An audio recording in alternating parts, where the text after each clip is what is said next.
চারপাশে ক্যান্ডির পাহাড়, যেন সবুজে মোড়ানো কোনো সমুদ্রের ঢেউ, আর তার উপর মেঘ ভেসে চলা শান্ত একটা আকাশ, যার নিচেই পাল্লেকেলে আন্তর্জাতিক ক্রিকেট স্টেডিয়াম। টাইগারদের ওয়ানডে সিরিজ নির্ধারণী লড়াইটা হবে এখানেই। এরপর টি-20 শুরুটাও হবে সবুজে ঘেরা এই উদ্যানে।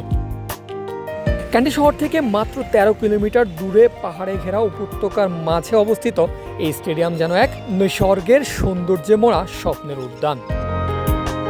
বেশিরভাগ ক্রিকেট স্টেডিয়ামের গ্যালারি, বক্স আর লাইটের নিচে হারিয়ে যায় প্রকৃতির ছোঁয়া, কিন্তু পাল্লেকেলে ঠিক এর উল্টো।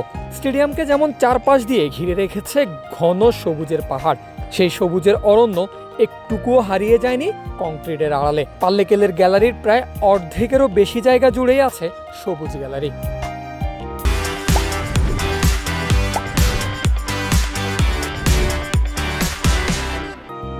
শুধু সৌন্দর্যের দিক থেকেই নয়, ফ্যাসিলিটির দিক দিয়েও পাল্লেকেলে হারিয়ে দেবে অনেক দেশের নামি দামি কিংবা বোর্ডের প্রধান স্টেডিয়ামকেও।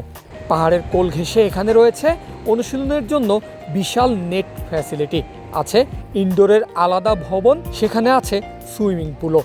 মোট কথা, পাল্লেকেলের ফ্যাসিলিটি দেখলে মোটেও বোঝার উপায় নেই যে এই স্টেডিয়াম আসলে শ্রীলঙ্কার রাজধানী তো বহু দূরের কথা, নিকটবর্তী শহর ক্যান্ডি থেকেও মাইল 10 দূরে। একে হয়তো পূর্ণাঙ্গ স্পোর্টস কমপ্লেক্সও বলা যায় আর কি।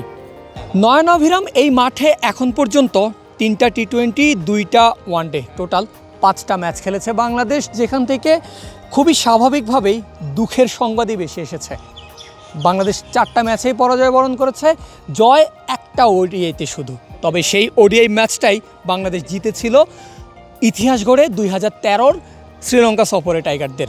সেই সফরে ওই বৃষ্টি আইনে ম্যাচটা মুশফিকুর রহিমের নেতৃত্বে টাইগাররা জয়ের মধ্য দিয়েই নিশ্চিত হয়েছিল শ্রীলঙ্কার মাটিতে প্রথমবারের মতো সিরিজ পরাজয় এড়ানো। এরপর 10-12 বছর পেরিয়ে গেছে, আগামীকাল আবার ক্রিকেটাররা, বাংলাদেশের টাইগাররা এখানে নামবে। সমীকরণটাও অনেকটা ইতিহাস গড়ারই। যদি টাইগাররা এখানে নিজেদের সেরাটা ঢেলে দিতে পারে, যদি জয় তুলে নিতে পারে, প্রথমবারের মতো শ্রীলঙ্কার মাটিতে তাদেরকে সিরিজ হারানোর গৌরব অর্জন করবে। অপেক্ষা সেটাই, অপেক্ষা বাংলাদেশের জয়ের, অপেক্ষা আরও একটা সেলিব্রেশনের, এখানে দাঁড়িয়ে দর্শকদের কাতারে কিংবা মাঠে দাঁড়িয়ে প্লেয়ারদের কাতারে। আর সেই পরাজয় আর সেই জয়ের অপেক্ষাতেই আপাতত বিদায় নিচ্ছি শ্রীলঙ্কার ক্যান্ডি থেকে। পারভেজ আল হাসান, ক্রিক ফ্রেঞ্জি।